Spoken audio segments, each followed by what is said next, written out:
You can grow food just about anywhere. You can grow it in a sunny courtyard, you can grow it on a balcony in some pots, or of course, you can grow it where there is now lawn. This whole garden only a few years ago was a grassed area. I'm going to show you how easy it is to turn your lawn into your lunch.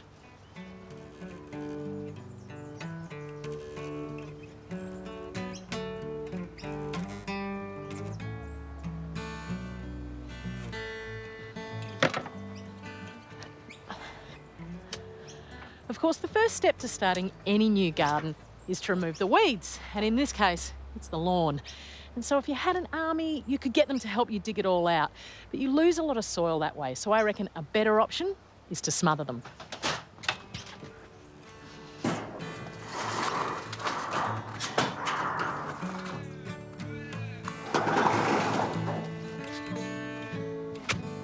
You can smother the lawn with almost anything. If it's not particularly vigorous, something like some thick cardboard or an old tarp will do. But this is couch grass, which is incredibly hard to kill, hence the tin. Now, it does two things. By smothering it, you take the light away from hitting the leaves, which of course is the life force of a plant. It can't photosynthesise, so it starts to die. And the second thing with the tin is, of course, they're very, very hot, which also starts to cook them. Now, the best time to start this is at the start of the hot season in spring, which is when this tin went into place. Of course, putting a layer over the grass to kill it also kills off some of the biology in the soil. So before you get replanting, you've got to rebuild that. First of all, I'm using the fork to open up some cavities to allow the air and the moisture back in. Then I'm working my way through the bed to remove any obvious runners.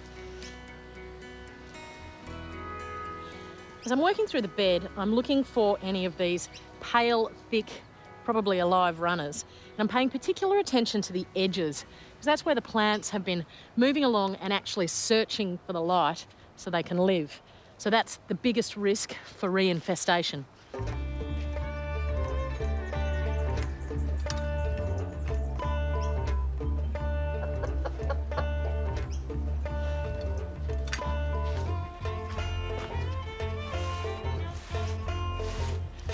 One of the biggest benefits of using this method as opposed to digging all of that grass out is that you don't lose topsoil. You can see the runners have sort of just come off like string. And really, topsoil is the biggest resource you've got in the garden. Improve it and you've got a perfect place to grow veg. Any organic matter will improve the soil. In this case, I'm using well-composted horse manure that I picked up for free. Gently work it through the soil. And then, of course, give it a good soak to get ready for sowing. I'm just adding a little pathway of wood chips so we can access the bed without treading on it. Now it's time for some planting. And I have a really big tip here. It is, do not put in a really long-term crop first. As much as I've done my darndest, I have probably left a little bit of couch grass in here and it's going to regrow. If you've got a long-term crop, you're also giving that grass time to re-establish before you're working back through the bed. So instead, I'm going to do a series of really quick turnaround crops. As I'm harvesting, I'm checking again for weeds, and then I can get long-term bang for my buck. Firstly, some peas, which are of course good for the soil because they're legumes, but I also love harvesting their young leaves. Then a couple of rows of turnips. They're fantastically fast and really sweet when they're small.